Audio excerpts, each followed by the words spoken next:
Buenas noches, bienvenidas y bienvenidos a la Fundación Benedetti. Mi nombre es Mariana Chugar, yo soy coordinadora de la Cátedra UNESCO de Derechos Humanos de la UDELAR y también colega de Diane Denoir, con quien hemos estado organizando estos ciclos hace varios años. Y hoy Diane no puede hablar porque tiene un problema, está un poco afónica, entonces me toca a mí presentar esta segunda charla que tenemos la suerte de tener a Gabriela Schroeder, que va a compartir su experiencia, su historia, y también Alejandra Casablanca, que tenemos la suerte de que va a ser moderadora. Y bueno, como dije, este es un ciclo, esta es la segunda, eh, el segundo evento. El primero fue como un encuadre sobre el Plan Cóndor.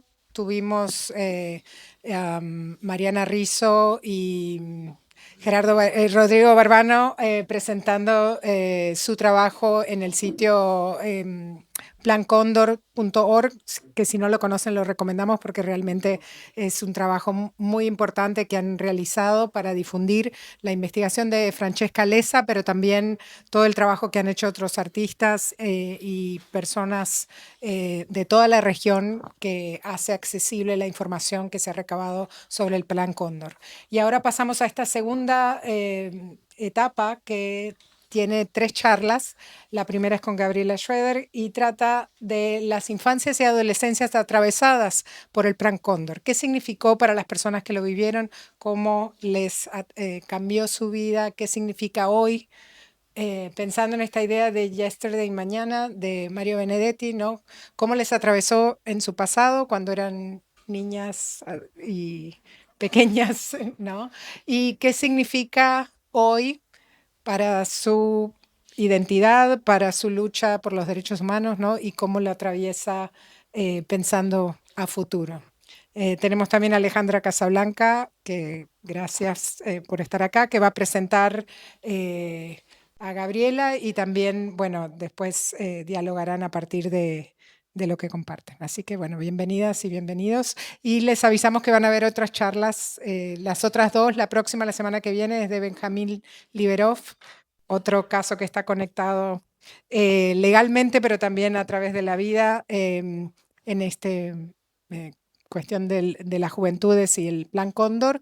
Y después tenemos a Macarena Hellman, que es el tercer caso de niñeces. Y luego seguimos con otras experiencias que tienen que ver con la democracia, el retorno a la democracia. Y bueno, les contaremos más adelante. Pero tenemos un programa que pueden leer si quieren saber más. Buenas noches a todas y todos. Es para mí una enorme alegría y un gran honor que justamente me hayan propuesto moderar esta charla y tener a Gaby al lado mío, ¿no? Para presentarla. Eh, Como ven, dos pares de lentes bifocales. Estas infancias atravesadas por las dictaduras, ya no somos tan infantes y hoy tenemos, yo al menos, cambiarme lentes para leer. Gabriela además es compañera mía en Jacarandá, que es un grupo de, bueno, de infancias atravesadas, muy diverso de infancias atravesadas por la dictadura, que intentamos de alguna manera, cuando podemos ponernos de acuerdo, a veces no, eh, organizar, si se quiere, performance o actividades y expresiones culturales como otra manera de mostrarnos, ¿no? Frente a determinados temas. Yo quería empezar como para romper todos los esquemas, salirme de las preguntas disparadoras que me mandó Diane, porque recién tuvimos un mini encuentro con el libro que escribió Gabriela. Está por ahí Ignacio también. El Mundo Nuevo, una novela que rescata silencios de la historia reciente que se los recomiendo mucho. Entonces, anoche cuando estaba preparando qué podía y cómo podía presentarla, dije, no, ella se presentó de la mejor manera en su propio libro y me gustaría compartir con ustedes esta lectura. Mi nombre es Gabriela Schroeder Barredo. Soy hija de Rosario y de Gabriel. Tengo casi medio siglo de vida, una interesante carrera profesional y un trío de jotas maravilloso que son mis hijos, Joaquín, Josefina y Julián. Mis primeros años de vida estuvieron marcados a fuego por el pasado reciente, no solo de mi país, Uruguay, también de Chile y de Argentina. Ese pasado seguramente forjó parte de mi ser, aunque la verdad es que construí mi vida con las herramientas que heredé, que por suerte fueron muchas y muy buenas. De otra forma, difícilmente podríamos estar contando esta historia. Mi memoria ha sido siempre mi compañera. Los recuerdos me acompañan desde muy chica, al menos desde los 3 años. Seguramente algunos secuela de antes. Durante mucho tiempo no supe si eran solo imágenes, algunas lindas, muy lindas, y otras crudas, crudísimas, hasta que me animé a corroborarlas y me di cuenta de que más allá de las construcciones en el tiempo y las emociones que incorporan a la memoria, eran ciertas. Por momentos me sentí responsable de preservarlas y de alguna forma darles visibilidad. Pero antes tuve que pasar por distintos procesos que, entre otras cosas, me llevaron fuera de Uruguay durante 25 años. Esto sigue, ¿no? Y cuenta cómo retorna, obviamente, y cuenta también cómo uno perdona a nuestros viejos en determinado momento de enojo, y cuenta muchísimas cosas que hacen que, al menos para algunos de nosotros, vuelvan los olores, los colores, las fotos de lo que fueron nuestras infancias. Así que Gaby, nada, yo agradecerte que hayas permitido que pueda presentarte, y sobre todo agradecerte por este libro y por todo lo que vino después. Saben, además que Gaby es ingeniera que trabaja en nuestro país para tratar de poder sacar adelante muchas cosas que tienen que ver con la educación y con construir futuro. Bueno, buenas noches. Primero que nada, muchísimas gracias por convocarme acá. Es la segunda vez que estoy en esta hermosa casa. Es un placer. Muchas gracias a la Fundación Benedetti, Mariana especialmente. Y bueno, la verdad es que tenemos una pauta, pero vamos por lo espontáneo, quizás, ¿no? Sí. Ya he estado en varias instancias, en eventos de esta naturaleza, y lo agradezco porque desde hace un tiempo que definí que una lucha que quería emprender, que me llenaba y que me importaba mucho, era el tema de visibilizar justamente las infancias. Para poder llegar a eso, y como dice un poco ahí también la introducción en el libro y todo, tuvieron que transcurrir muchas cosas, ¿no? Primero que nada, corroborar mi memoria, ¿no? Pero después de todo eso, también ver y pensar, bueno, qué hago con todo eso? Uno va creciendo y va evolucionando. Un hito clave, obviamente, es cuando uno es madre. Ahí está mi hijo mayor, Joaquín. Convertirte en madre te hace además responsable de su vida, de tu vida también, porque tu vida se la transmitís, y en eso era, bueno, ¿cómo le transmito también esta historia a mis hijos? ¿Cómo no falto a la verdad, pero no le cargo dolores que no quiero que lleven consigo? No fue fácil, no sigue siendo fácil. Joaquín seguramente podría decir bastante al respecto, pero sí sé que lo he intentado. Para llegar a este libro, en realidad, pasaron sí muchas cosas. Entre ellas, bueno, un hito también clave para mí fue todo el trabajo de Mateo Gutiérrez con el documental DF, que bueno, al verlo a él también haciendo ese trabajo maravilloso, increíble y también doloroso y en parte sanador, nuevamente no viene en cuestionamiento de qué hago. etcétera. Para hacerlo muy corto, porque tampoco podemos irnos solo en eso, volví acá, justamente hoy estamos a los 40 años de la democracia, yo volví a los 40 años del asesinato de mamá y de Willy, y de Selmar y el Toba. Y con eso la Fundación Michelini hizo muchas actividades desde un lugar que me encantó, porque fue desde el lugar también, desde el amor, de la alegría, de la expresión cultural. Y bueno, me empecé a cuestionar eso y dije, bueno, vamos por ahí. Mi tío Esteban, que está aquí también presente, varias veces me había planteado trabajarlo desde lo audiovisual, que es, bueno, es un capo en eso, por supuesto, es su materia, pero yo no me sentía a la altura de eso y necesitaba algo donde me pudiera mover un poco más como pez en el agua. Y bueno, siempre me gustó escribir, pero sabía que no lo podía hacer yo, porque por más que me gustara y lo hiciera más o menos decentemente bien, necesitaba a alguien que justamente que manejara este arte tremendo. Y, y quería alguien como un poco también. Ignacio siempre me dice, no soy objetivo, tiene razón, pero por lo menos que pudiera mirarlo desde otro lado, que no hubiera estado inmerso. Y de una forma u otra llegué a Ignacio Ampudia y ahí empezamos un camino de 4 años, de mucha revisión documental, de muchas entrevistas, veo personas divinas y entrañables que entrevistamos en ese momento que nos regalaron muchas situaciones y relatos que son hoy parte de este libro, que tiene esa maravilla también de esta construcción colectiva, ¿no?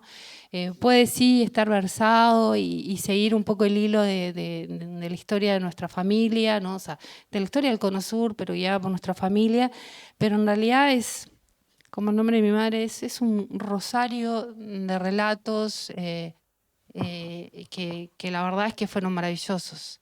Uno de los momentos más maravillosos fue cuando me junté con un grupo de solo mujeres, que fueron mis primeras compañeras de cuarto en la cárcel, y quisieron transformaron relatos que pudieran ser muy, muy dolorosos en un acto de amor, de solidaridad y todo, y la verdad es que se los sigo agradeciendo siempre, la verdad que en el alma. Y bueno, empezamos ese camino con este libro y en el medio también pasó Bacacay, ¿no? Bueno, pandemia. Y pasó lo de Bacacay que de alguna forma puso una evidencia que no teníamos, que quizás la intuíamos, que había cosas que pasaban. De hecho, en la construcción del libro, con Ignacio revisando mucho material sobre Orletti, que era el lugar donde siempre habían dicho que había estado y todo lo demás, yo no sentía que ese era el lugar, no, mi memoria no coincidía ni con los relatos ni con algunas imágenes. Y bueno, llegó Bacacay y llegó este cambio, ¿no? Y ahí es como, de nuevo, esto está bien, estoy en el libro, estoy haciendo ya algo para la memoria, pero ahora hay que ir un poco más allá. Y fue cuando presenté mi denuncia ante el fiscal Percivale, que también está acá, muchas gracias Ricardo, que lo hice no por el asesinato de mi madre ni de Willy, sino que lo hice por mi secuestro e intento de apropiación. Y creo que eso marcó de alguna forma un hito.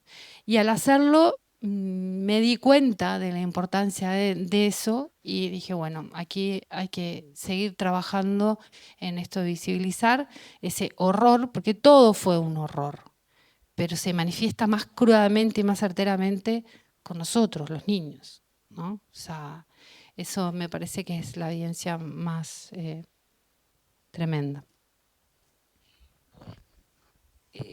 Yo me quedaba pensando, hoy lo hablábamos también, que Uruguay tiene el triste privilegio de tener, podríamos decir que el sello del Plan Cóndor, sobre todo en las infancias, ¿no? Gaby, que ahora va a seguir charlando un poco de su libro y de su historia y de las infancias, es un ejemplo. Pero podríamos decir, todos los nietos, tenemos, si no me equivoco, como 7, 8 uruguayos encontrados por abuelas en Argentina. Tenemos a los hermanos Julián en Chile, 2 niños. Tenemos a Francesca y a Camilo Casariego, que podrían haber sido 2 detenidos, desaparecidos más o entregados en Brasil.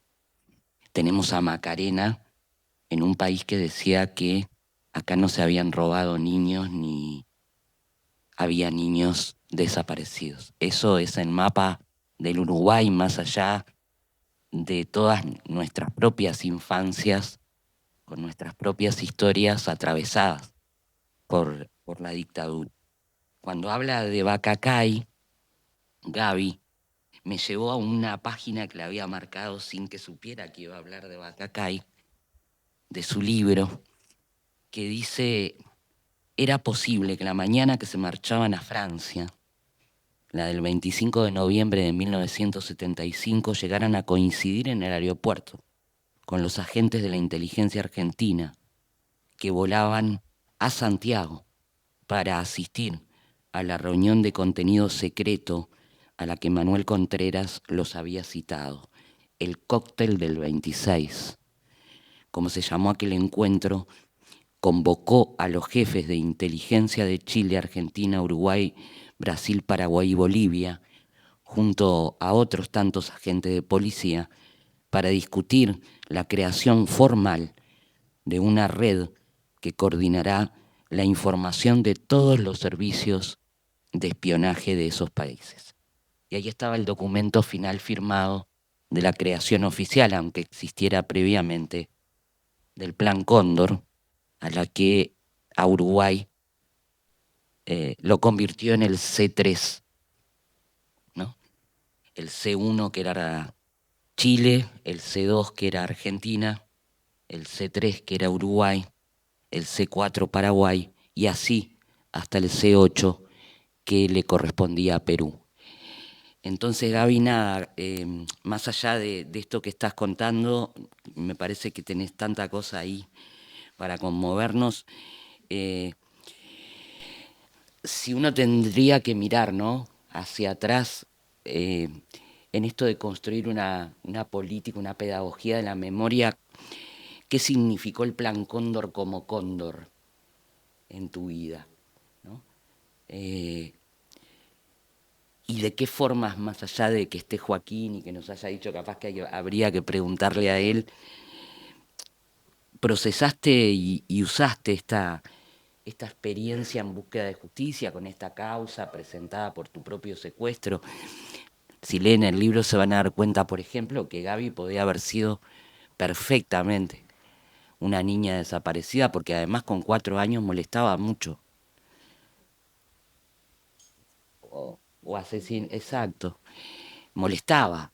Entonces posiblemente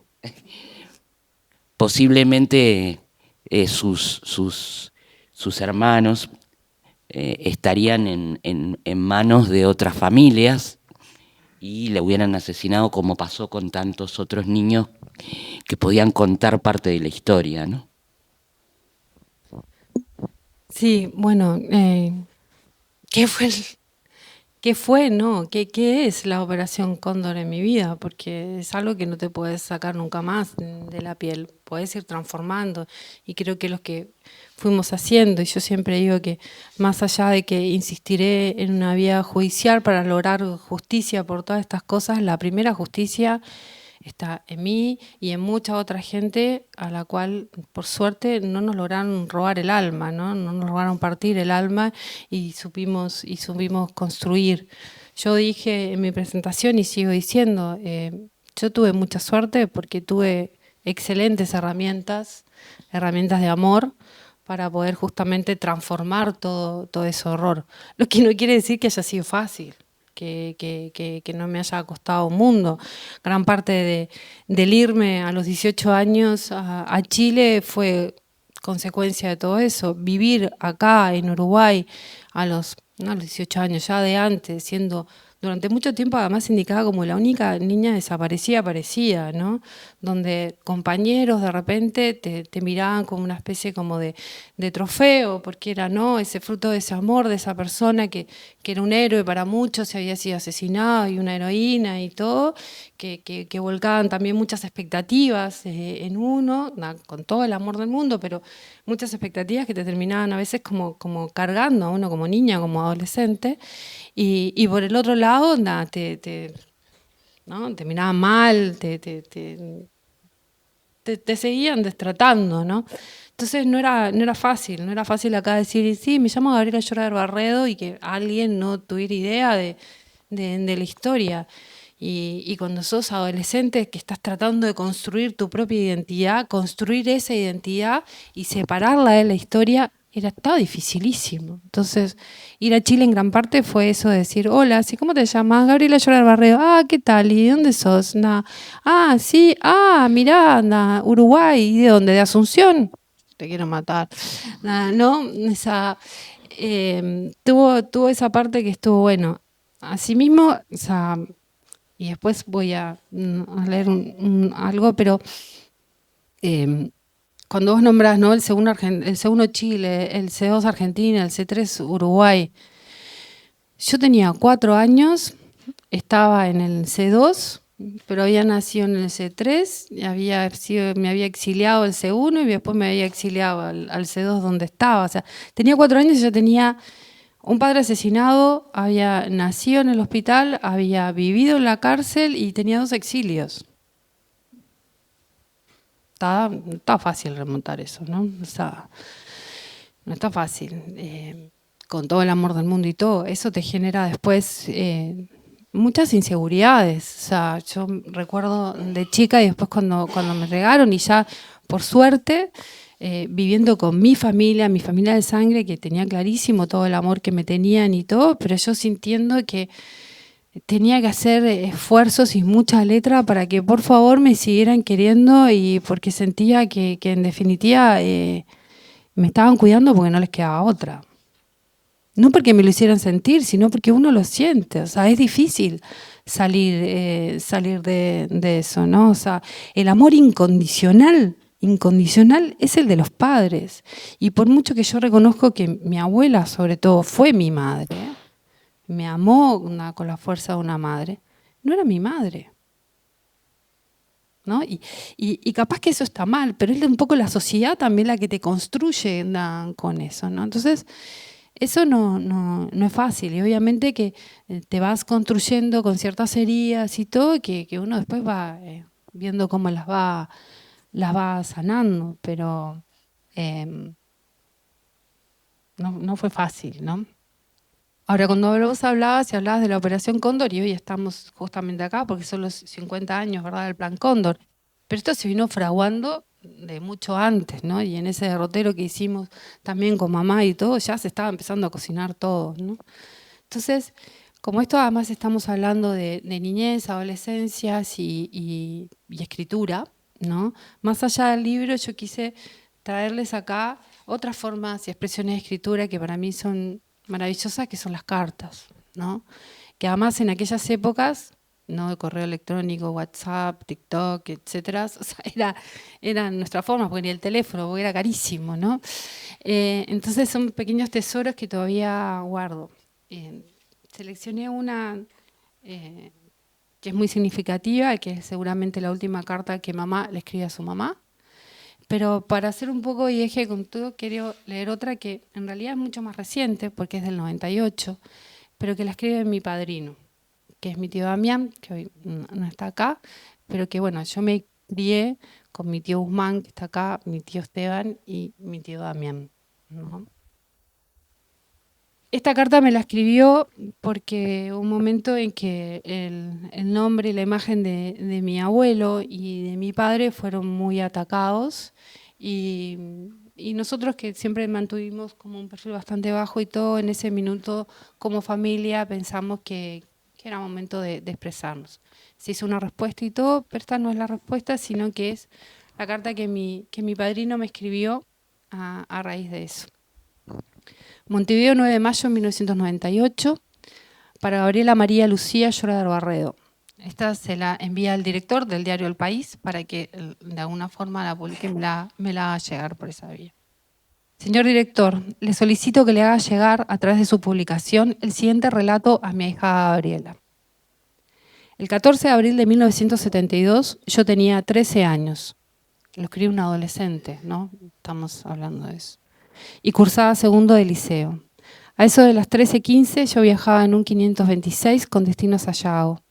A la altura de la calle La Paz, los pasajeros del entonces más o menos abigarrado ómnibus de Comesa, observamos una chanchita de color verde, y si no de qué otro color, avasallar el tránsito de esa calle que hacía honor a su nombre. Dos señores comentaron: ¡y! Con todo lo que está pasando. Yo no entendía a qué se estaba refiriendo. A eso de las 19:20 de ese mismo viernes, yo acababa de bajarme del 82, que me había dejado en 18 Paraguay para concurrir al curso de segundo año de inglés, del CUDEI, donde mi madre dio clases durante 25 años. Cuando llegaba a la puerta de la calle Río Negro, me sale al encuentro mi madre, tu abuela, tu madre putativa, que me atajó para decirme que yo ese día no iba a tener mi clase de inglés de segundo año, porque Gabriel, mi hermano, había sido herido. Fue solo lleva tilde porque se sustituye solamente y no quiere decir solo en el sentido de estar solo o aún peor, sentirse solo, en el auto, que mi padre me dijo que Gabriel estaba muerto. Era mucho lo que yo no entendía. Ese hombre excepcional que era mi padre, tu abuelo, me explicó con el paso del tiempo que era valioso que alguien estuviera dispuesto a arriesgar su vida en nombre de un ideal. Su mensaje desgarrado por el dolor y el sufrimiento, lejos de transmitir un sentimiento de desgracia, inspiraba desde el amor a la flor que en ti estaba creciendo. Mi madre, tu abuela, me contó que Gabriel le había dicho pocos días antes, la última vez que se vieron, que ibas a ser nena. Nací después de 7 hijos hombres. No es menor el ser nena.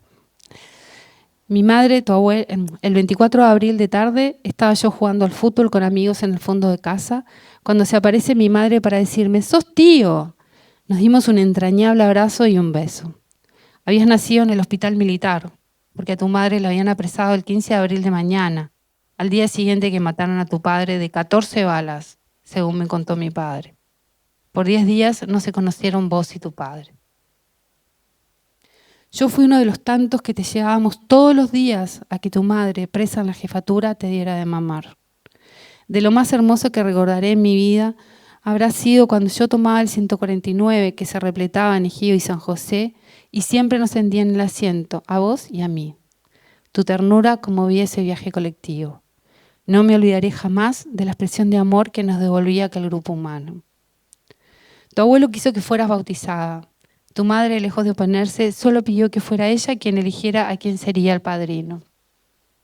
Luego de pensarlo unos pocos días, expresó que ella me elegía a mí como tu padrino, porque sabía todo lo que Gabriel me quería. Hacía muy poco que yo había cumplido 13 años y mi padrino, porque mi padre era además su padrino, no había estado conmigo ese día. A los pocos días había venido a verme para darme un beso enorme e invitarme como regalo de cumpleaños a andar en todos los juegos del Parque Rodó que yo quisiera. Finalmente fuimos tu padre, tu madre, a 2 meses de darte a luz, Guzmán, mi hermano, o sea, tu tío y yo. Por supuesto que aquella noche tu madre no podía andar en la alfombra mágica, pero nos reímos juntos entonces y en el tablado donde fuimos después. 25 años después han sido muchas las cosas que han pasado. Te dimos mamadera, nos reímos contigo. Te fuiste con tu madre y cuando tenías 4 años la mataron junto a su compañero de entonces y padre de tus hermanos. Tú y tus hermanos estuvieron 15 días desaparecidos. ¿Cuánto tiempo faltó para que hoy tuviéramos que recordarlos en las pancartas? Creciste, sos mujer, madre, ingeniera y con 26 años apostás al futuro.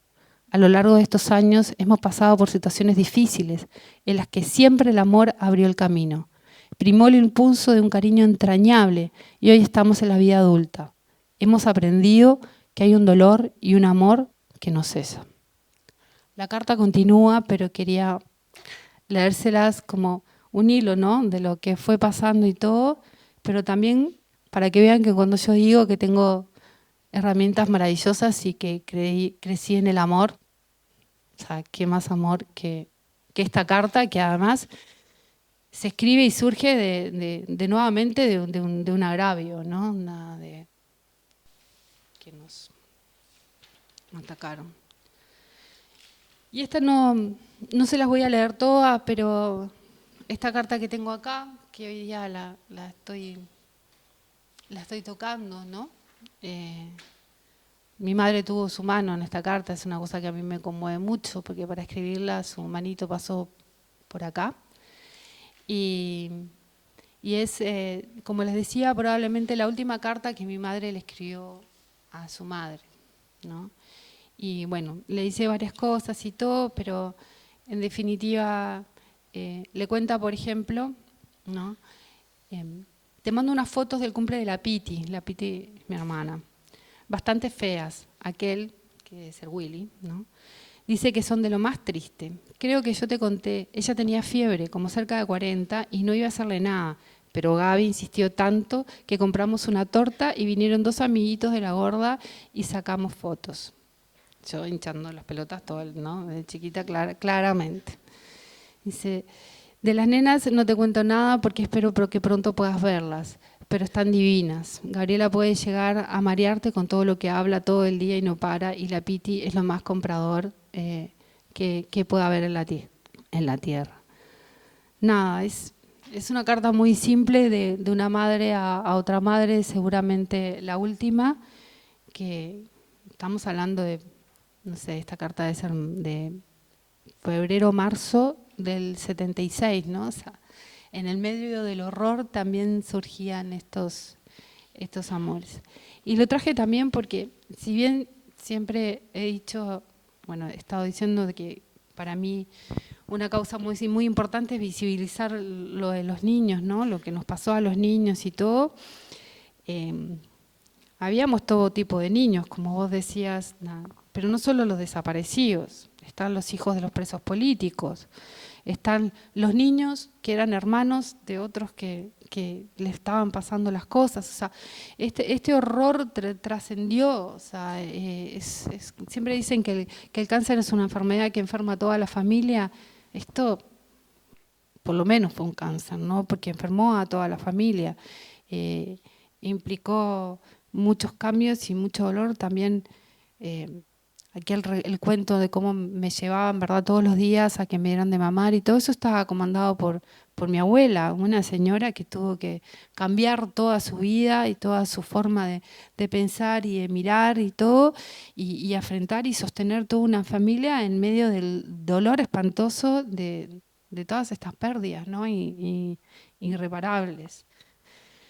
Entonces, ¿cómo me trascendió? Y sí, bueno, me trascendió un poco todo así, pero por suerte tuve todo esto, ¿no? Y no es fácil, y a veces sigue no siendo fácil, porque uno va cambiando, y cuando vas cambiando la mirada, y el dolor se transforma el amor, pero se transforma también un poco el dolor, y entonces es como, no sé bien cómo explicarlo, pero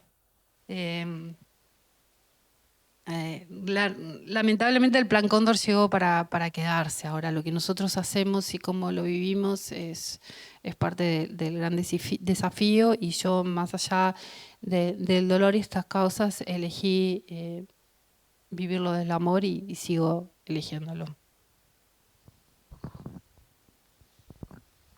Vos hablabas de la importancia de las cartas que tuvieron para todos nosotros, ¿no? Cada carta que marcó, de nuestros padres en este caso, de nuestros abuelos, de nuestros padrinos.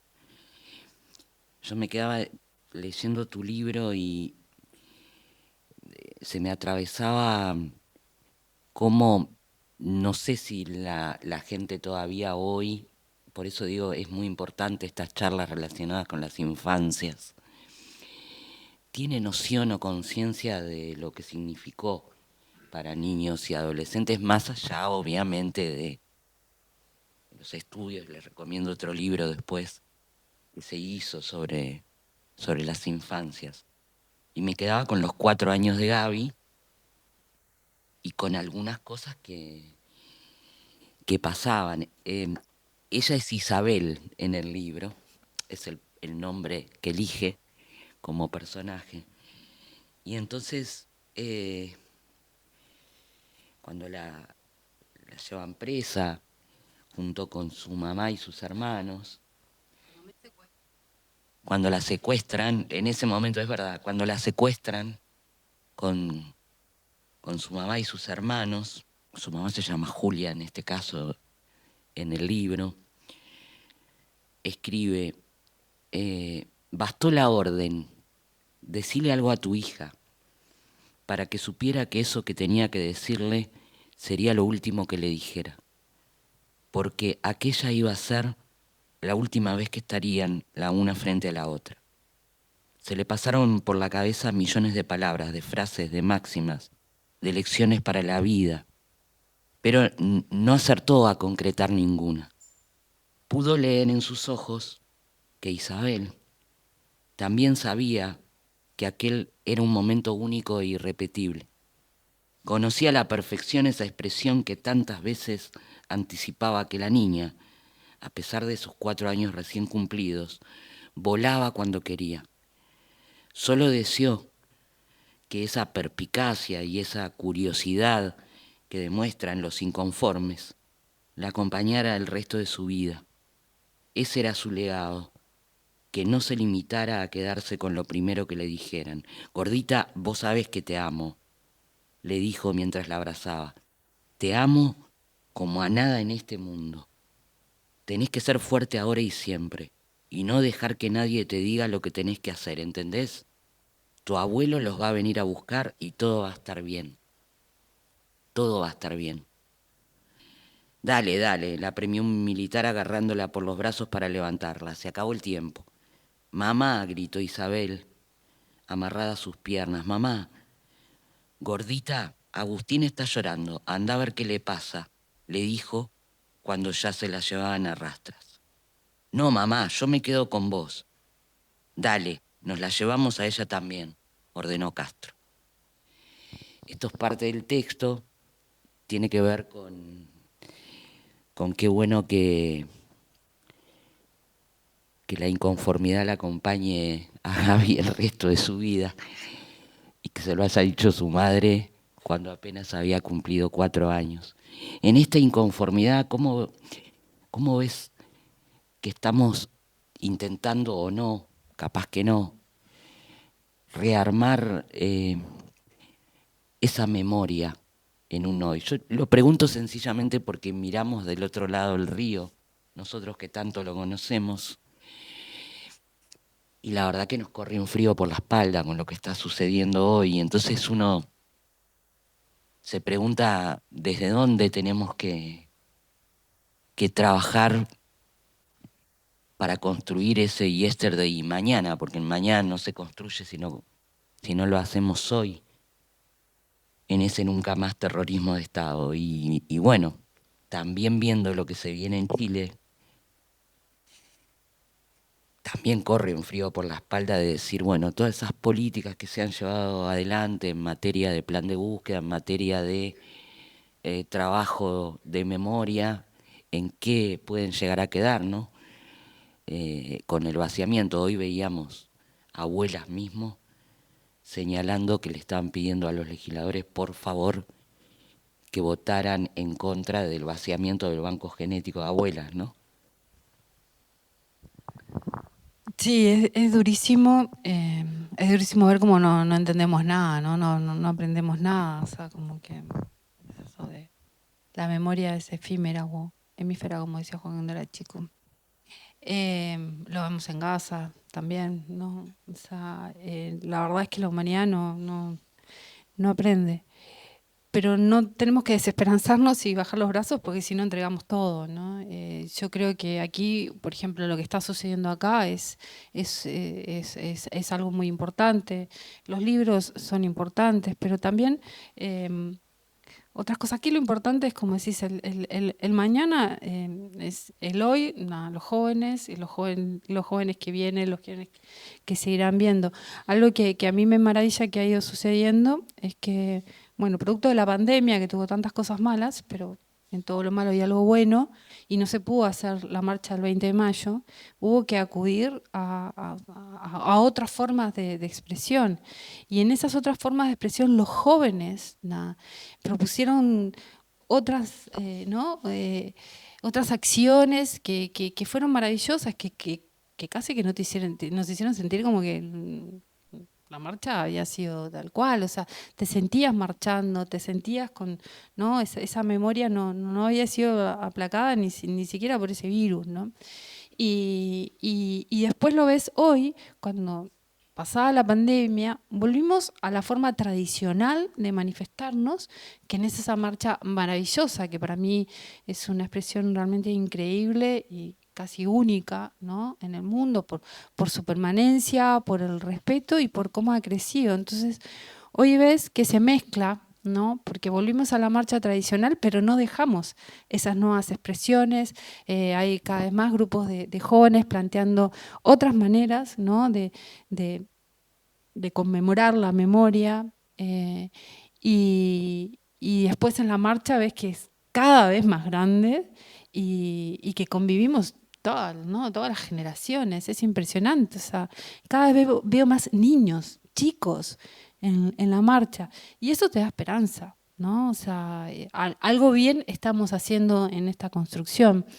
Ahora, como temas como para hacer, que lo hablamos con Mariana el otro día y desde mi trabajo en ciencia, tecnología, innovación, y aquí mi colega y compañero Pablo, gracias por estar acá, que estamos pensando y a veces friéndonos el cerebro con este tema de la inteligencia artificial, ¿no? Y todo lo bueno, pero todo lo malo que puede llegar si no nos ocupamos y todo. Ahí también hay una oportunidad, y una oportunidad tanto para involucrar a las jóvenes como para dejar la memoria en una expresión que para las jóvenes sea también más amena y esa forma le llegue a muchos más.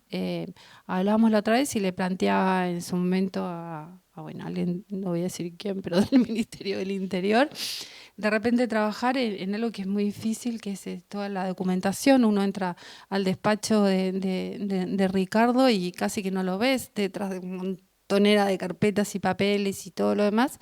Y bueno, hay grupos que están trabajando desde distintas áreas y disciplinas y todo, viendo otras formas de trabajar esos documentos para poder llevarlos a un formato digital, para después quizás aplicar inteligencia artificial y poder acelerar un poco ciertos análisis y en búsqueda de ciertos datos y todo. Y eso, por ejemplo, me parece, pensando en el mañana, pero que es hoy, algo interesante para hacer, porque ahí nos van a necesitar a los más viejitos, vamos a necesitar a los nuevos, a la tecnología, y es algo que puede quedar mucho más disponible, ¿no? Para bueno, las generaciones que vienen, estamos pasando la posta, ¿no? Yo todavía sigo acá, hay muchos, seguimos acá, pero sabemos, como vos decís, es hoy que tenemos que preparar, porque algún día tenemos que dejar la posta, porque lo que no podemos permitir es que termine esta lucha por preservarla, no importa quién venga. Siempre van a haber formas distintas de hacerlo. Lo hicimos mientras estábamos viviendo el horror, nada, lo podremos hacer mañana. Bueno, yo no sé si seguir después de cómo termina Gabriela ahora. Sí que hay que pasar el micrófono para que los participantes puedan conversar, preguntarle, decirles cosas. Yo solo quería culminar, porque además me conmueve mucho esto, con la parte final del libro de Gaby, que dice: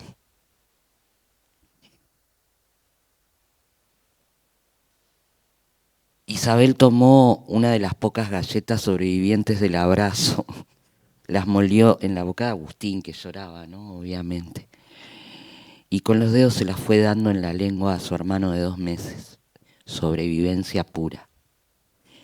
Lo habían logrado, era momento para la pregunta de rigor. De nuevo la misma pregunta: abuelo, ¿dónde están nuestros papás? En ese momento, Rodolfo solo pudo volver a abrazarla. envolverla en su saco como queriendo protegerla del mundo entero, apretándola a su corazón. Mamá me dijo que ustedes nos cuidarían. Ella fue la última en caer. A ella le tuvieron que pegar 2 veces.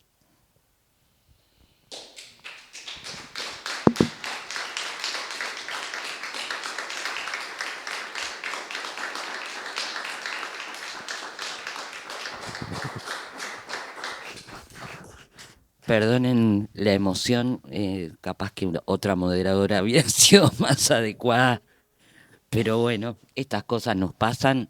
No sé si quieren preguntarles distintas cosas a Gaby para seguir compartiendo juntos como hacemos en estos encuentros, en estos ciclos de charla. O comentar, claro.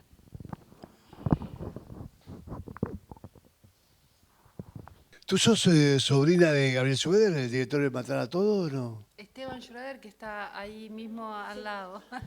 Pero mirá vos. No, porque yo trabajé en Matar a Todos de extra también.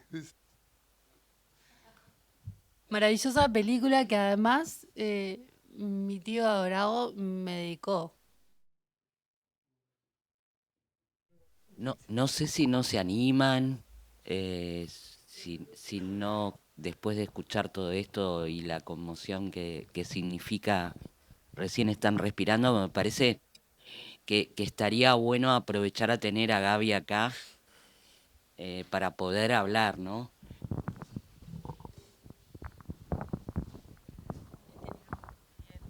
Bueno, primero yo soy Guzmán Schroeder, soy tío de Gabriela.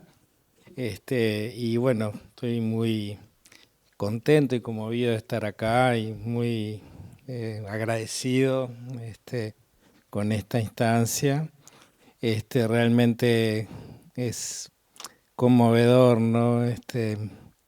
Porque claro, yo soy psiquiatra de niños, entonces la verdad que estoy impregnado de el dolor de las infancias y las adolescencias en la actualidad. Realmente estoy en eso, ¿no? Entonces esto es como un puente, ¿no? A el dolor histórico, ¿no? Y a las memorias en relación al dolor y los procesos, ¿no? Y me parece, en cierto sentido, bellísimo, ¿no? De todo lo que podemos construir y procesar nosotros, criaturas humanas que vivimos tanto dolor de niños, y lo que podemos hacer, por ejemplo, esto acá, ¿no? Entonces, me parece tan bello, ¿no? Porque, claro, cuando uno está en el momento, viviendo todo, o sea, uno no puede imaginar otros futuros posibles, ¿no? Así que en ese sentido me parece muy, muy lindo, ¿no? Y después sorpresas, ¿no? La verdad que la carta que leíste que de Damián está buenísima, me encantó realmente. Me pareció preciosa, ¿no? O sea, yo no la conocía esa carta. Muy Correspondencia privada linda. también. Me pareció preciosa, preciosa, preciosa, realmente re linda, re linda. Así que bueno, ¿no? Y agradecer esta iniciativa, esta casa, que bueno, nos hace bien. Así que bueno, muchas gracias. Hola. Yo quisiera decir algo. Bueno, yo soy Eda Fabri. Conocí a Gabriela cuando era una bebita, recién nacida, en jefatura, ¿no? Yo estaba ahí también en ese momento, en el 6.º piso, que era cuando se la llevaban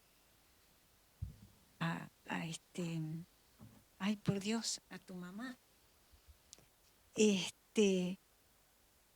me dio muchísima emoción verla. Esto ya te lo conté, Gabriela, cuando tu mamá te dio el pecho y después te puso acá como ponemos a los bebitos siempre, ¿no? Para que hagan provechito, que los ponemos acá.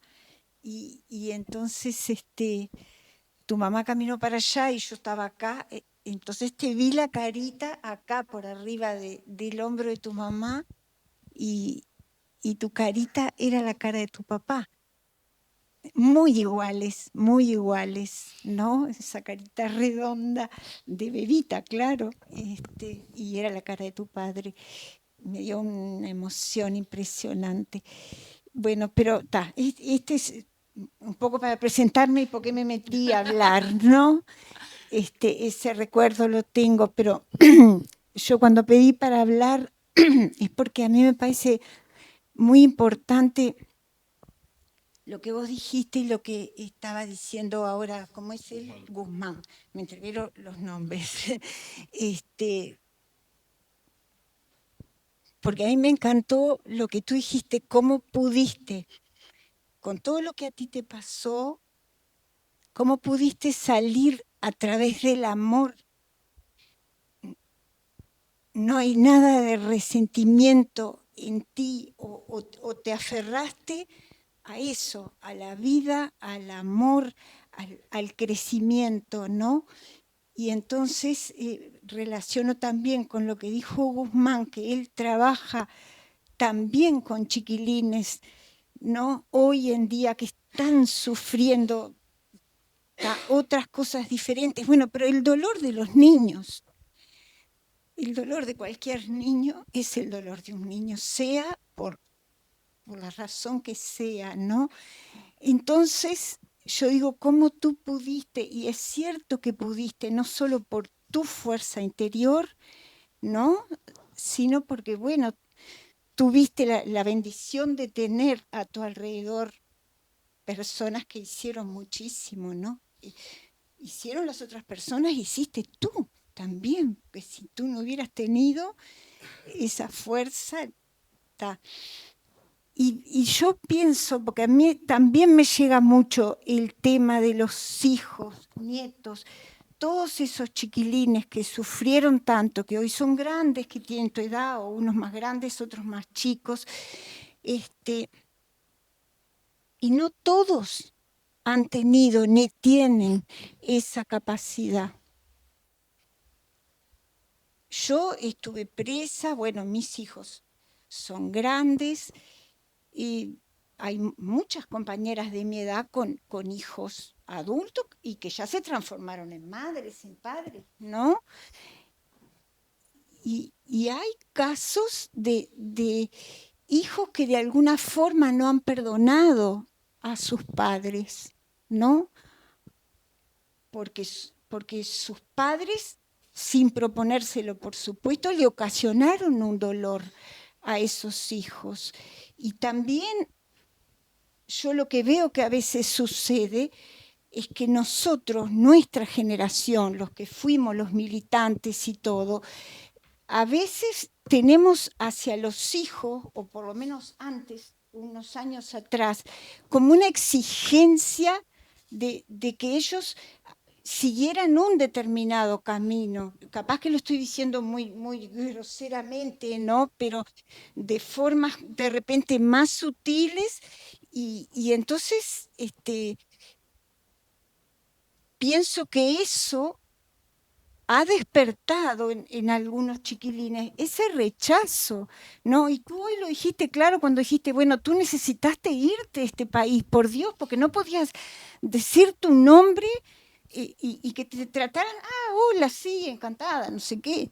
No, entonces tenías todo ese peso atrás, ya sea a favor o en contra. Los que te odiaban, porque eras la hija de fulano mengano. Y los que te querían, pero también ejercían una presión. Entonces, yo me alegro que todo esto se hable, porque a mí me afecta muchísimo ese asunto de los chiquilines, ¿no? Porque a veces se habla como que las víctimas, los que tuvieron presos, los que tuvieron exiliados. Sí, claro que sí. Pero de los chiquilines, ¿quién se acuerda, no? Yo creo que ahora se está empezando más a poner eso, ¿no? Bueno, muchas gracias, Jordi. Muchas gracias, Eda, por lo que dijiste. Por suerte se está hablando más, pero, pero sí, yo lo he visto, y lo vemos en Jacarandá y lo vemos en otros colectivos también y todo, que hay diferentes situaciones. Como yo dije también, fue todo un proceso. No quiere decir que no hubieran momentos en que yo nunca estuve en el odio, por suerte, nunca estuve en el rencor, pero sí sentí rabia. Sí sentí mucha rabia, muchas veces. Porque en definitiva, cuando uno es madre también se da cuenta que uno tiene que tomar muchas decisiones, ¿verdad? Que terminan afectando a tus hijos. Y por mucho que lo hagas desde el amor, nos equivocamos. Y esas equivocaciones tienen consecuencias en la vida de nuestros hijos. El tema es que acá, las decisiones que tomaron, por la situación en la que veían, las actividades en las que estaban, bueno, las consecuencias era un poco más que un par de traumas, ¿no? O sea, en este caso, someterte al peor de los horrores, ¿no? O sea, acá hablamos y leímos algunas cosas, pero a mí me secuestraron con 4 años y me acuerdo, y fue un horror, y fue un horror. Y seguramente muchos miedos de ahí, de cosas que me pasaron, todavía las tengo que no las identifico y tal, no vale la pena ya a esta altura, ¿no? No fue, pues, dije yo, no fue fácil y muchas veces fue, bueno, ¿por qué mi mamá tomó este camino y no este otro? ¿Por qué no agarró sus cosas, sus petates y se fue bien lejos y nos mantuvimos juntas, ¿no? ¿Por qué insistió en este camino que la llevó a ella a la muerte y nos llevó a mis hermanos y a mí a un riesgo vital y a vivir todas esas cosas? Pasás por muchos momentos. Ahora, después lo vas trabajando, como te digo, cuando sos madre te das cuenta de esas cosas y si uno tiene un cierto nivel de empatía y tiene la suerte de haber tenido, como yo digo, las herramientas y el amor que me rodearon y todo lo más, lo vas trabajando. El libro fue un proceso muy importante también para eso, porque ojo que todo trae cola. Yo también tenía asimismo temas con mi abuela, porque mi abuela, que no era la madre de mi madre, sino que era su suegra, no transmitía muchas veces muy amor hacia esa señora, ¿no? Y a mí me dolía mucho. Y después empezando a tener que enfrentarme, ponerme del otro lado, también en el proceso del libro, entendí a esa señora y parte de eso también está ahí en el libro. Mi abuela me dijo una vez, ella ya había perdido 2 hijos. Uno había muerto en un accidente de tránsito y a otro se lo habían asesinado, ¿no? Cuando después nazco yo, todo esto, y mi madre decide irse al exilio. Obviamente que ella no quería, o sea, aparte mi madre me había entregado en sus brazos, salí a la cárcel y, nada, tráeme la nena, nada, que es mía, y me voy a seguir esta lucha. Yo, si hubiera estado en el lugar de mi abuela, no querría nada a esa señora. Y menos cuando después todo se materializa en que mis peores sueños se cumplieron, la querría menos. Entonces entendía a mi abuela.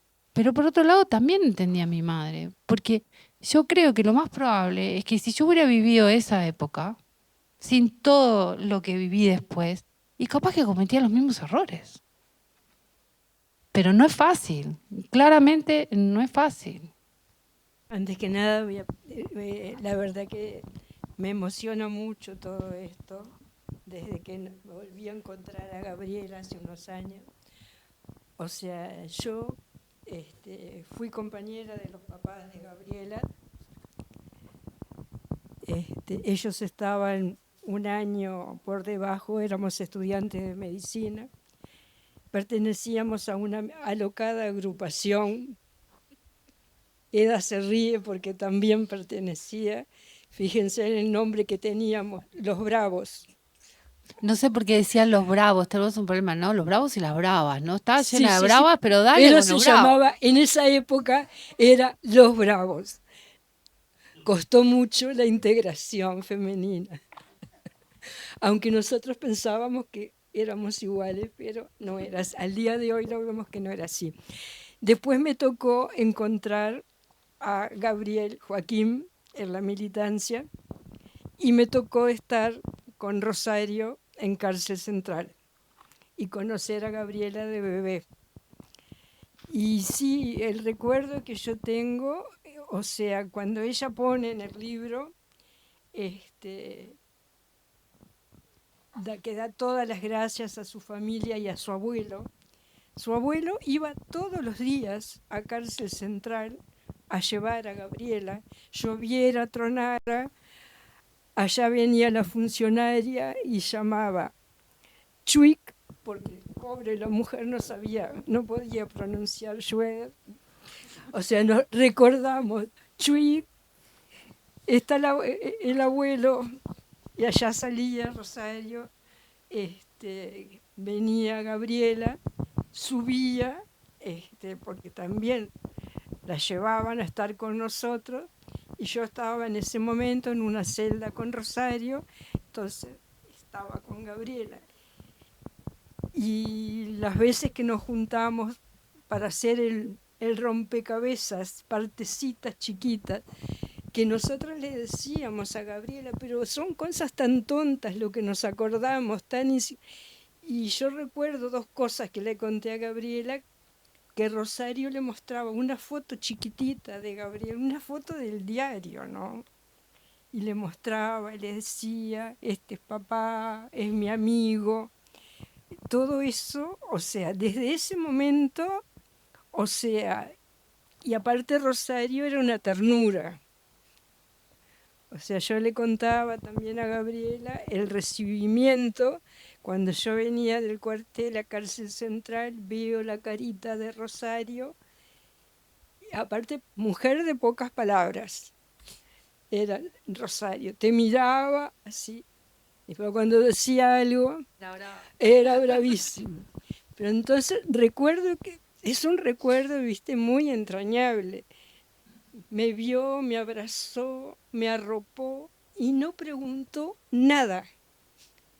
Que se quedó ahí agarrando la mano. O sea, esos gestos yo el día de hoy no me lo puedo olvidar. Por eso digo, la memoria es re importante, que podamos contar todas estas cosas. Ahora, no ha sido fácil. No pudimos decirlas hasta 30 años, lo menos, después todas estas cosas. Yo pertenezco también al sitio de Cabildo, y estamos viendo últimamente los adolescentes van con sus profesores, y se les cuenta toda la historia, el interés que hay en la juventud es maravilloso, ¿no? Por eso yo digo, todos estos espacios de memoria tienen que ser muy difundidos, y tenemos que saber aprovecharlos y acobijarlos un poco. Aparte todo lo que ha hecho Gabriela desde la denuncia y desde dónde hace la denuncia, porque lo de los gurises han sido olvidados los gurises, para mi gusto, ¿no? Convivieron con nosotras, estuvieron presos los gurises. Yo estuve con gurises que vivieron 2 años en la misma situación. Y no podemos pensar que esos gurises son comunes y corrientes. Por suerte, casi todos han seguido el camino de Gabriela. Bueno.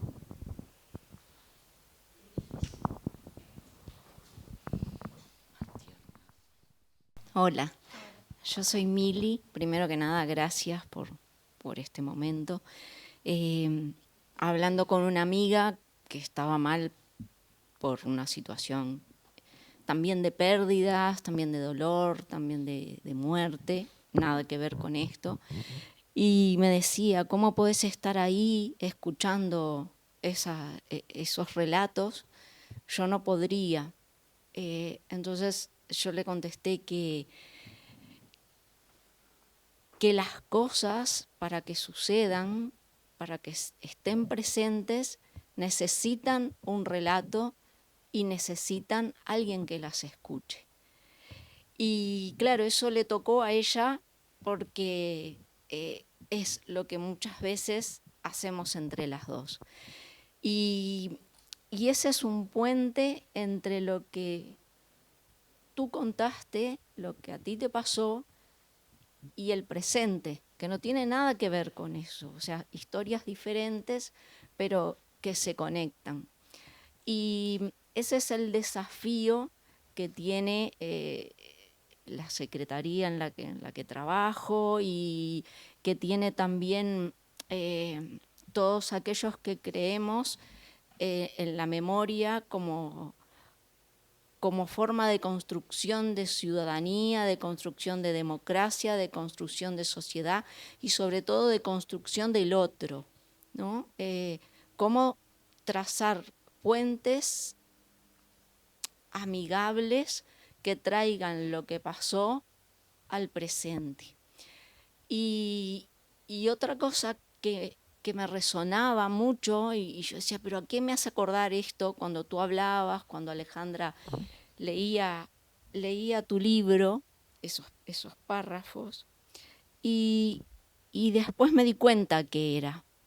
Hay un autor, un filósofo, Emmanuel Levinas, que a mí me gusta mucho, que él habla de la caricia como forma de acercarse al otro o de tocar al otro sin invadirlo.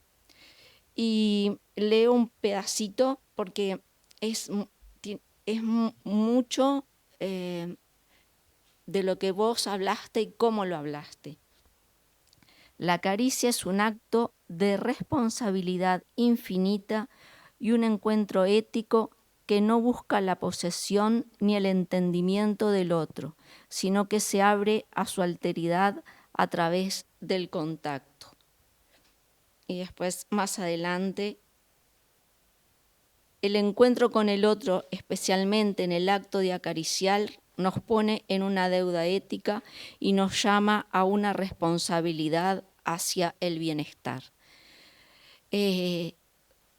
Todo esto que vos plasmaste en ese libro y que plasmás cada vez que hablás y que contás tu historia, que me imagino que no debe ser fácil, pero es una caricia, una caricia a ti, a tus papás, a toda esa familia que te acogió, a todos esos militantes que fueron parte de ese momento, y también una caricia al presente.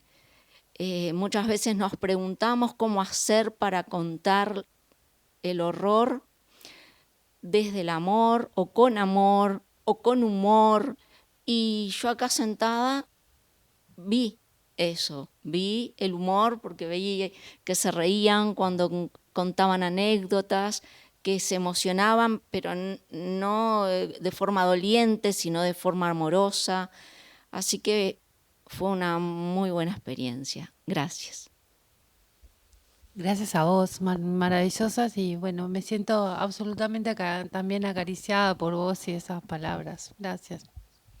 En realidad, primero agradecer como el espacio que existan estos encuentros. Me parece que es como la forma de seguir construyendo memoria.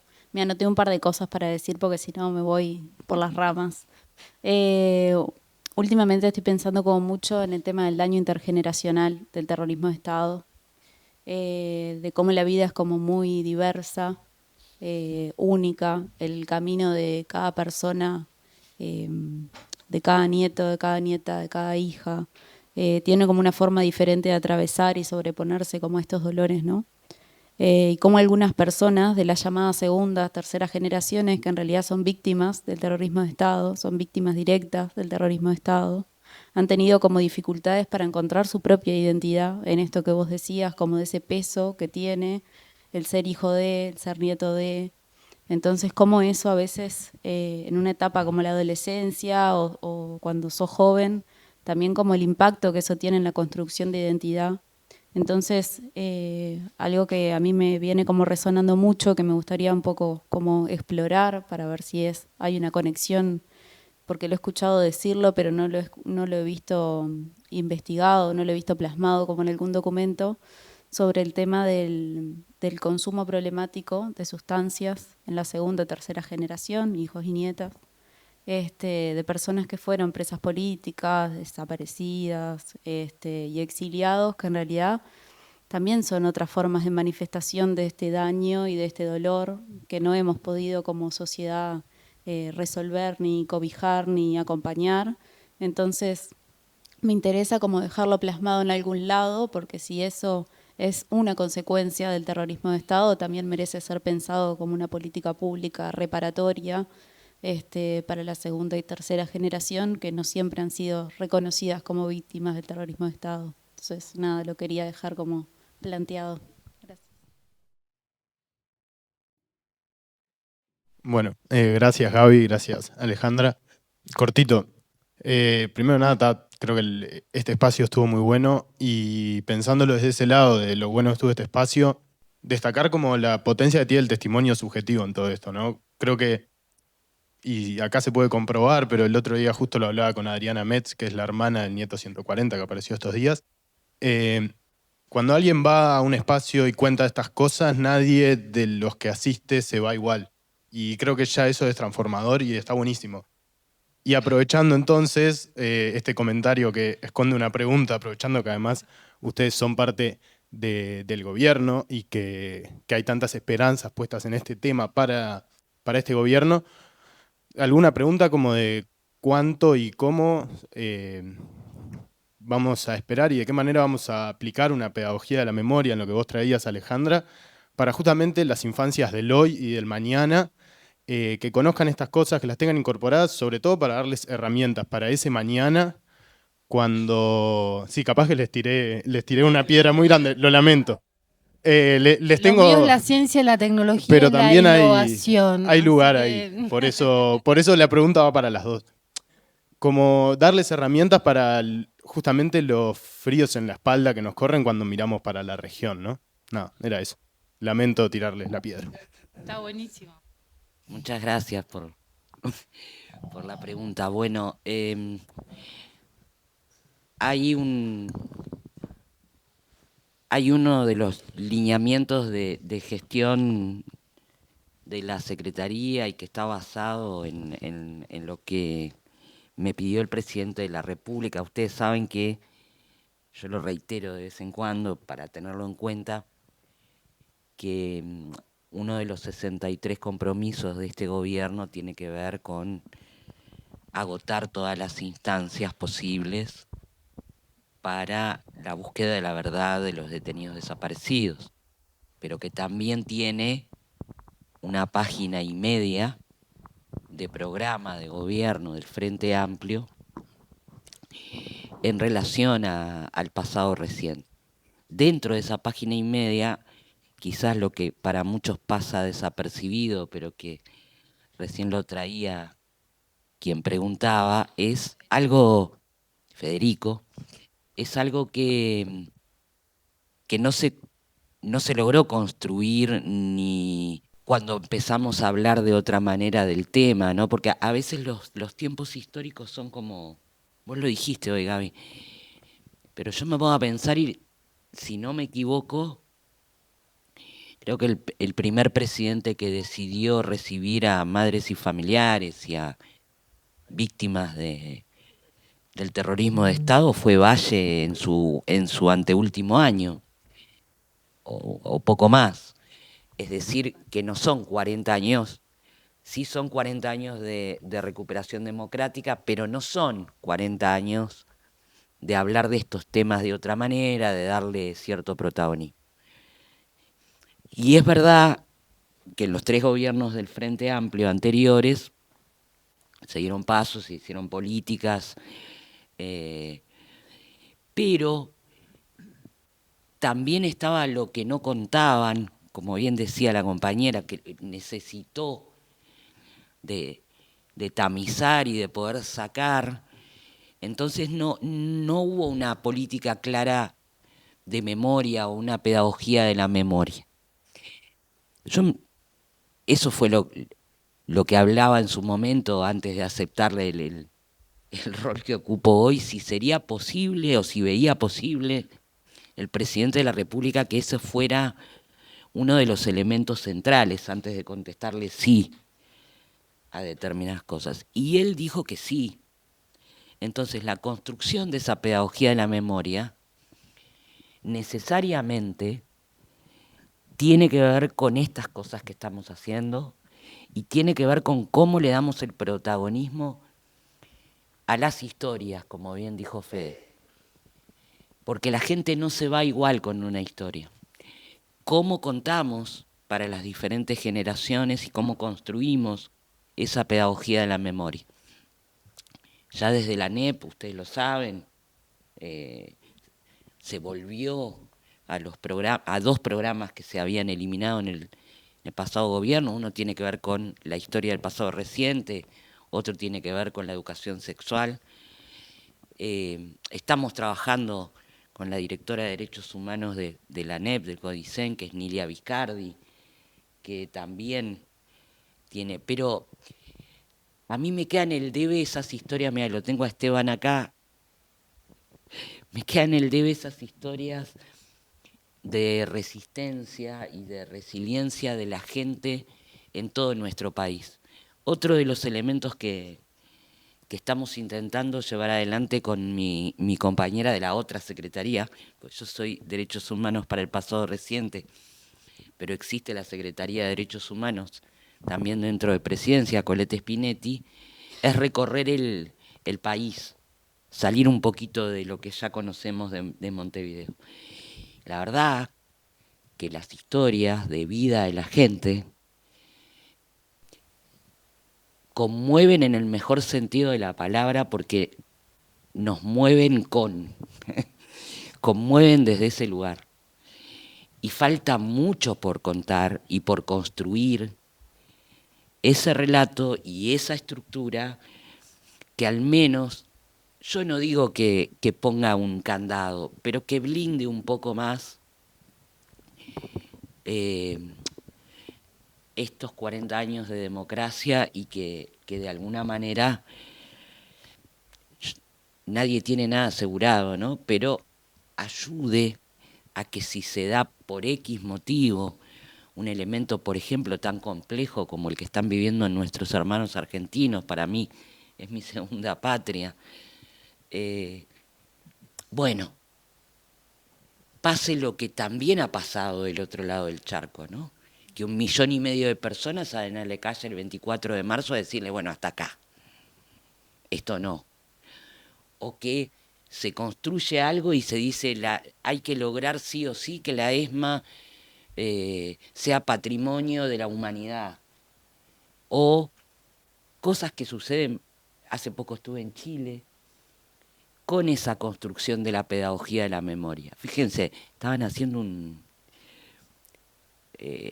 la gente del Museo de la Memoria y los Derechos Humanos de Santiago, una de las actividades era un duelo de freestyle para adolescentes entre 13 y 15 años, que el tema era la memoria. Entonces, si uno se pone a pensar, y sí, el freestyle de los gurises es los payadores de otra época, donde vos le tirabas un tema o lo ves en cada cosa del Prado, ¿no? Y es maravilloso. Entonces, bueno, los caminos para construir esa pedagogía de la memoria, que pasan sí por la academia, que pasan sí por los testimonios, que pasan sí por descubrir otras formas en lo audiovisual, en los lenguajes, son parte de una política de Estado que esperamos al menos empezar a construir ahora, en este gobierno. Cuánto nos lleve, y no sé, porque es un camino arduo, pero hay que dar un primer paso.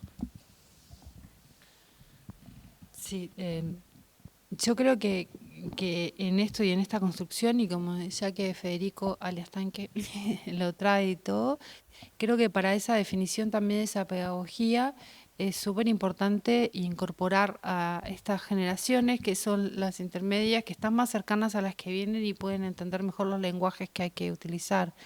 Pero asimismo creo que tenemos un desafío enorme, que lo tenemos no solo en esto, sino que lo tenemos en todas las políticas en general, y es cómo lo hacemos de manera tal de que no venga el próximo gobierno y borre todo lo que empezamos. O sea, yo hoy no tengo la solución a eso, es algo que da vueltas en la cabeza ahora en esto, pero en mi trabajo a diario. O sea, lamentablemente tenemos esa actitud bastante mezquina en nuestros países, donde cambia el gobierno y cambian las chacritas. Y entonces cuando hablas de política de Estado, a mí como que me corre un frío, porque es política de gobierno, pero no es política de Estado. Entonces, ¿cómo hacemos para que sea política de Estado? Entonces, a mí lo único que se me ocurre es el intento de un trabajo muy profundo y muy cercano a la población, de mucha concientización, de manera tal de que la misma población lo siga poniendo como una necesidad de Estado. Tenemos poco tiempo, ya perdimos casi un año, o sea, pero hasta que no lo hagamos está difícil, porque avanzamos y lo borran, avanzás, como decís, ahora volvimos a poner programas que antes habían quitado. Los ponemos 4 o 5 años. ¿Quién nos asegura que después vienen y no los vuelven a quitar? Entonces, eso me parece que es un desafío muy importante que tenemos el deber de entre todos también tratar de buscarle la vuelta y verlo cómo lo resolvemos, porque así como en lo mío, ciencia, tecnología e innovación, donde los logros no los vas a poder ver antes de 10 años y entonces hay que tener esa mirada de mediano y de largo plazo, en esto es lo mismo. En esto es lo mismo, y si no, además vamos generando como ese intercambio y esa sensación de confrontación, porque vienen unos y te dicen que el pasado reciente es una cosa, después viene el otro, entonces no sé si al final no generamos más confusión que conmoción y que conciencia.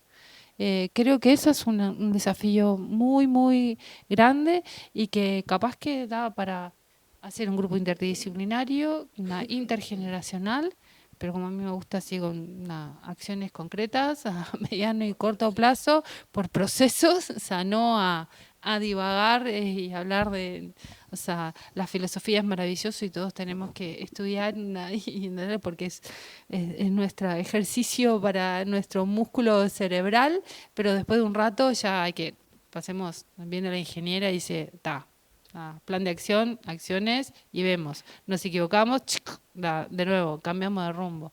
Pero no podemos seguir pensando tanto.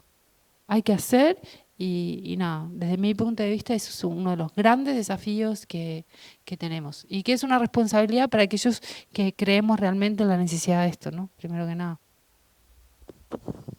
Bueno, yo estoy afónica y voy a tratar de hablar un poco. Primero agradecerte la generosidad, porque es doloroso, y contar tus dolores acá de una manera tan amorosa, se agradece. La única cosa que quiero decir, porque no me da para mal a vos, justamente lo que vos decís, esas marchas y contramarchas siempre nos vuelven a cargar con la guerra de los dos demonios. Y vos en algún momento dijiste que capaz, cuando te pusiste en el lugar de tu abuela, Isadora entre comillas, y después en el de tu mamá, quizás hubieras hecho lo mismo de cometer, te cito, los mismos errores. Yo te cuento porque yo soy de esa época, como fue Mario, y yo junto con Mario. Nosotros en esa época no teníamos idea de lo que podía ser la represión. El primer escándalo fue cuando Liberarse, pidiendo el aumento de boleto, lo mataron. Porque en el Uruguay nunca iba a pasar lo que estaba pasando alrededor. No iban a matar estudiantes y acá no iba a haber nunca una dictadura, aunque hubieran 5 o 6 dictaduras en Bolivia y en Argentina. Lo que queríamos en esa época, aunque suene nimio, pero era así y que creíamos de verdad, era construir un mundo mejor. Y poníamos todas las energías y todas nuestras fuerzas para tratar de lograr eso. Y nuestra militancia era eso. Nosotros en el año 72 nos escandalizamos porque nos enteramos que estaban torturando con submarino. Pero nunca, Gabriela, nunca pensamos lo que podía ser un plan Cóndor, lo que podía ser esa perversidad, ese horror, lo que podía ser el trato, los asesinatos, las desapariciones. Es tan brutal esa crueldad que nunca nos imaginamos. Y mientras estaba sucediendo, creíamos igual que no era para tanto y que podíamos seguir adelante con nuestro ideal.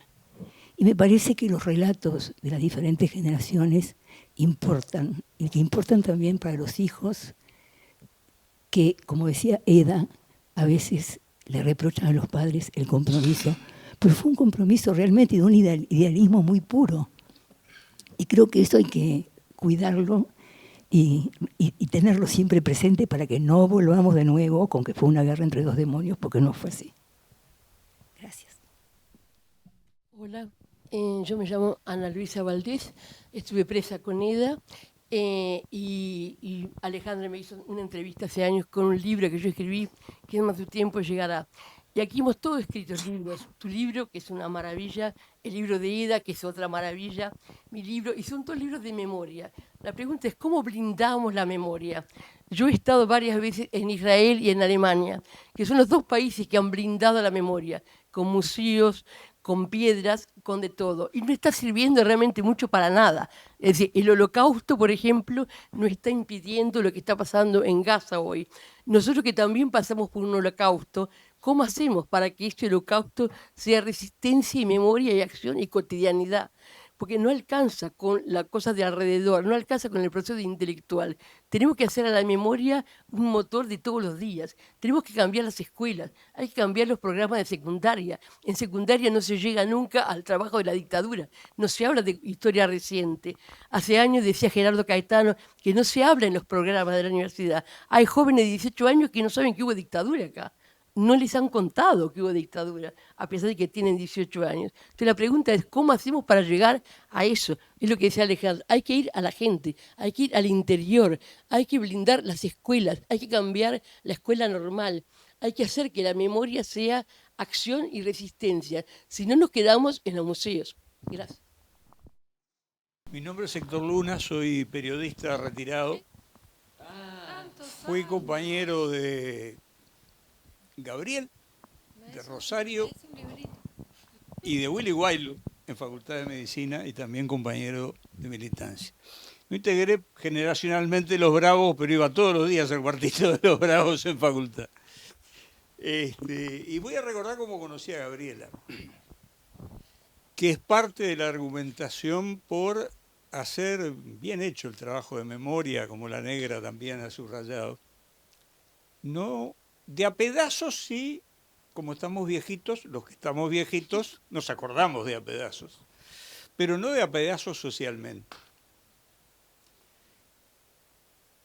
Se hablaba solo de los asesinatos de Selmar y el Toba, y eso a mí me indignaba. Y escribí en el semanario Las Bases en esa época una columna en la que hablaba de las muertes de Selmar y el Toba, pero a partir de determinado momento de esa columna hablaba de las muertes de Rosario Willy, los asesinatos de Rosario Willy. Y eso era una muestra de lo incompleta que estaba la memoria en aquellos momentos, porque las notas de prensa realmente, incluso en medios de izquierda, eran Selmar y Toba. Siguen siendo. Y creo que, abreviando, pasamos, mi generación, años, décadas tal vez, que nos costaba hablar de ese pasado. Yo conservé los reflejos de seguridad que tuve durante mucho tiempo en democracia. Pero a veces en reuniones, en asados entre compañeros, tampoco hablábamos. Noto que desde hace un tiempo, yo lo ubico de 2023 para adelante, por lo menos en mi caso y de compañeros a los que veo, nos largamos a hablar, nos largamos a contar. Y creo que debemos hacerlo. Creo además que integramos generaciones que nos estamos muriendo por ley biológica. Y lo que tenemos para contar, si no lo contamos, no lo va a contar nadie. Va a haber otros testimonios valiosos, va a haber otras generaciones, pero lo que sabemos y vivimos, si no lo contamos, no lo va a contar nadie. Y eso es parte de un trabajo de memoria que podemos hacer, donde incluso hay situaciones, a mí me ayudó en mi militancia gente que ni siquiera era votante del Frente, pero que entendía, más allá de que discrepara, entendía para qué estábamos y qué hacíamos los que integramos alguna vez el MLN o cualquier otra organización. Creo que todo eso es un océano en el que tenemos que desarrollar las herramientas de pesca correspondientes. Mira, Héctor, todavía tenés un librito donde que yo te pasé, porque después de esa entrevista publicaste algo que yo escribí, y era un librito que me regaló mi maestra de 6º año, que decía así, en realidad era un cuadernito para que yo escribiera, y yo escribí algo que te lo pasé para que vos lo pasaras. De hecho, creo que está hasta una foto en ese artículo de eso que está escrito. Así que espero el librito. No, no, pero hablando en serio, lo que decís es muy cierto. De hecho, no es en pasado, ¿no? Se sigue hablando de la causa Selma Ariel Toba, Miguelini Gutiérrez, se habla del 20 de mayo y los asesinaron a ellos, a nosotros no nos pasaron nada, no nos pasó nada, o sea, como que fuimos a pasear, a jugar a la calecita. O sea, eso sigue pasando a pesar de los esfuerzos, y por eso estamos acá, sí, haciendo nuevos esfuerzos. Pero también pasa algo muy importante, y es que estamos aquí en esta endogamia, contándonos a nosotros que ya estamos convencidos de todo esto, de que esto es necesario. Y hay que salir de esa endogamia. En ese sentido, por ejemplo, hace un tiempo, en una de las veces que iba a haber un hito importante en la causa que lleva el fiscal Ricardo Urcigale, se me dio el atrevimiento, porque a raíz de una foto que nos había llegado y todo, y en esas cosas de la vida, de que un compañero de fútbol, amigo de mi padre, ¿no? Washington, decime, Esteban, que yo siempre me olvido nombres, Washington Beltrán, bueno, nada, tenía alguna cosita que ver con el diario El País, ¿no? Entonces fui y dije, en honor a ese cariño y gracias por la foto que me enviaste y todo lo demás, pero mirá, está pasando esto y el diario El País no cubre nada. ¿No debería hacer algo? Y medio que lo obligué, ¿no? No le quedó otra. Entonces mandó a un periodista a cubrir eso, pero el periodista cuando llegó dijo, no, pero a mí no solo me interesa esto, a mí me interesa tu historia. Y publicó tremendo reportaje, extensísimo, por primera vez, en el diario El País, hablando de una historia, pero donde me entrevistan a mí. ¿Saben la cantidad de gente fuera de este círculo que me contactó? Gente que hasta me pedía disculpas, porque había entendido antes la historia de otra manera. Gente en el trabajo que me decía, pero no lo puedo creer, ¿entendés? Pero entonces pasaron esas cosas.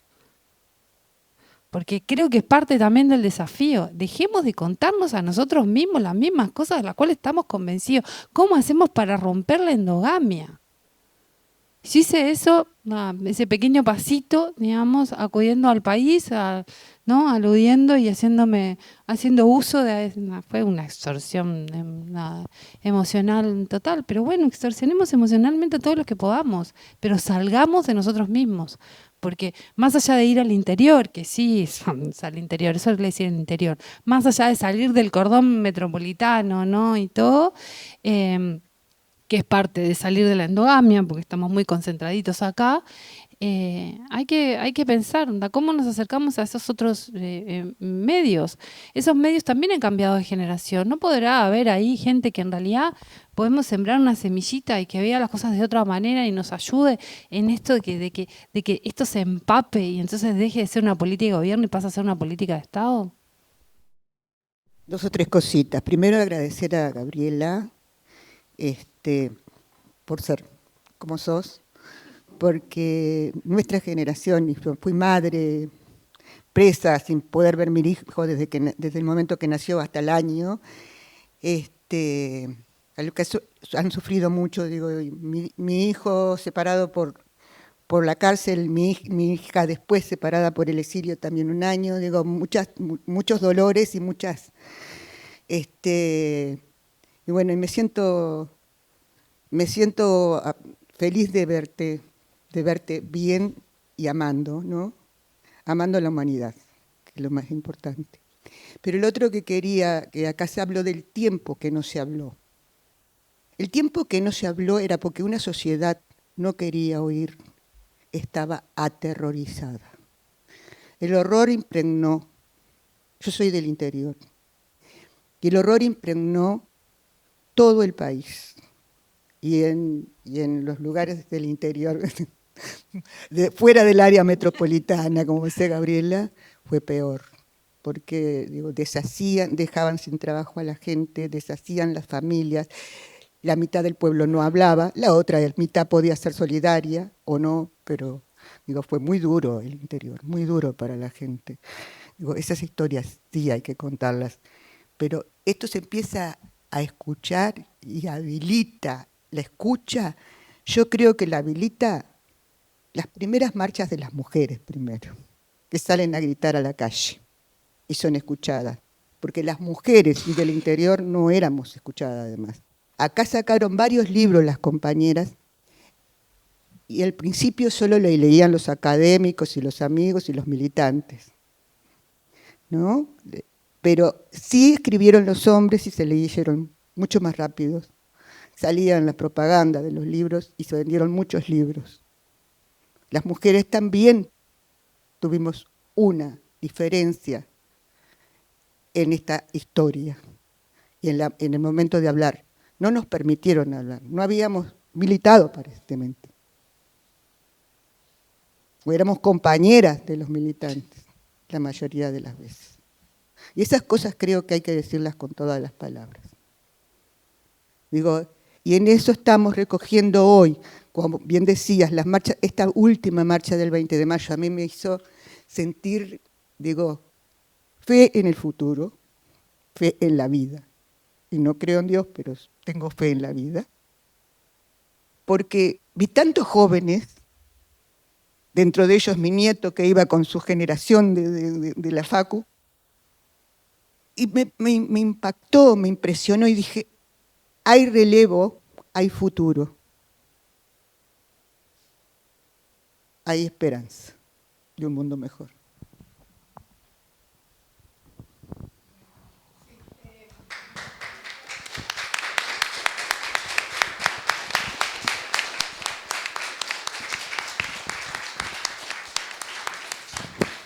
Muchas gracias a todas y todos por venir. Muchísimas gracias, Gabriela, por compartir tu historia y también Alejandra por ese diálogo que generaron naturalmente, que lo hizo más llevadero, y a todo el mundo por compartir las historias.